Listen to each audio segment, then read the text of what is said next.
નવસારી નગરપાલિકા જનહિતના લક્ષ્યને ધારણ કરી કામ કરવાનું પ્રણ લેતી હોય છે। નવસારી વિજલપોર નગરપાલિકા નિર્મિત જવાહરલાલ નહેરુ શોપિંગ સેન્ટર 52 વર્ષે ખખડધજ હાલતમાં આવી ગયું છે। રિપેરિંગના અભાવે શોપિંગ સેન્ટર અકસ્માતને નોતરતી હોય તેમ જાહેર માર્ગ પર ઊભી છે। જર્જરિત ઇમારતો માટે શહેરીજનોને નોટિસ ફટકારતી નગરપાલિકાને પોતાના ખખડધજ ખતરારૂપ સેન્ટર ઉતારવામાં કોની રાહ જોવી પડી રહી છે તે ખબર નથી પડતી।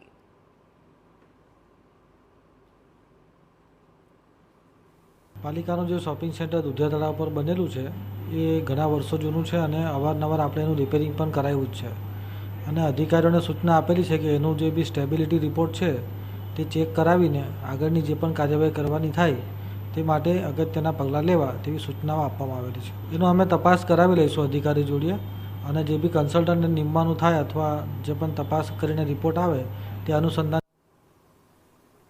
નવસારી નગરપાલિકાના તત્કાલીન પ્રમુખે 1971માં દુધિયા તળાવ પૈકીની જગ્યામાં પાલિકાની આવક વધારવા જવાહરલાલ નહેરુ શોપિંગ સેન્ટરનું નિર્માણ કરાવ્યું હતું। 356 જેટલી દુકાનો અને ઓફિસોનો સમાવેશ કરતા આ સેન્ટરને 53 વર્ષ થવા આવ્યા। એટલું જ નહીં, શોપિંગ સેન્ટરની અંદર આવેલી ખુલ્લી જગ્યાઓ પર દુકાનો પણ બનાવી દેવાઈ છે। શાસકોની લાપરવાહીના કારણે આ સેન્ટર શહેરની સૌથી ભયજનક ઇમારત બની ગયું છે। છેલ્લા કેટલાક વર્ષોથી અવારનવાર સ્લેબના ટુકડાઓ પડવા લાગ્યા છે।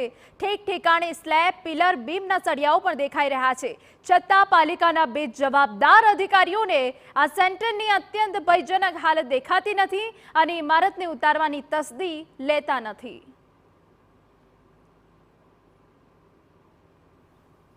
આ જે શોપિંગ સેન્ટર છે એ અંગે તો મારે એટલું જ કહેવાનું કે મેં 2021માં અરજી આપેલી કે ભાઈ આ જર્જરિત છે ને મારા જે કસ્ટમર બી આવેલા તેના પર બી એકવાર આખો પોપડો પડેલો ને તે બિચારા ઇજાગ્રસ્ત બી થયેલા।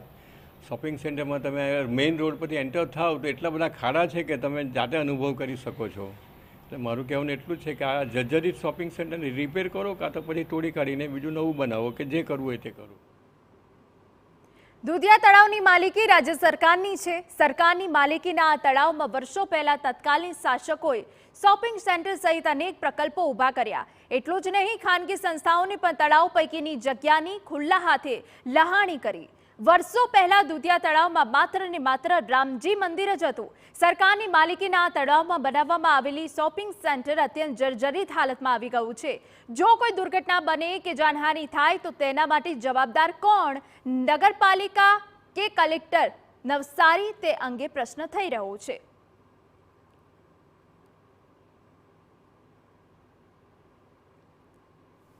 આ બિલ્ડિંગ એકંદરે બહુ હજુ પાયા નગરપાલિકા આના ઉપર થોડુંક રિનોવેશન કરવું જોઈએ, ખર્ચ કરવું જોઈએ। એ ખર્ચ કરે, વેરો તો વસૂલ કરે છે ને બધા ભાગે, એને થોડુંક રિપેરિંગ કામ તો કરવું જોઈએ કે ના કરવું જોઈએ? એ સળિયા દેખાય, આ દેખાય, એને રિપેરિંગ કામ કરાવો, એને થોડો કલર બાર કરાવો। બન્યા પછી કલર કામ પણ નથી કર્યો નવસારી નગરપાલિકાએ, એને નથી, એને જર્જરિત ક્યારે સિમેન્ટ બી લગાવી નથી, એના ઉપર ક્યારે સરખો કશું કર્યું। એટલે જર્જરિત તો છે જ ઇમારત, એવું કંઈ નથી જર્જરિત।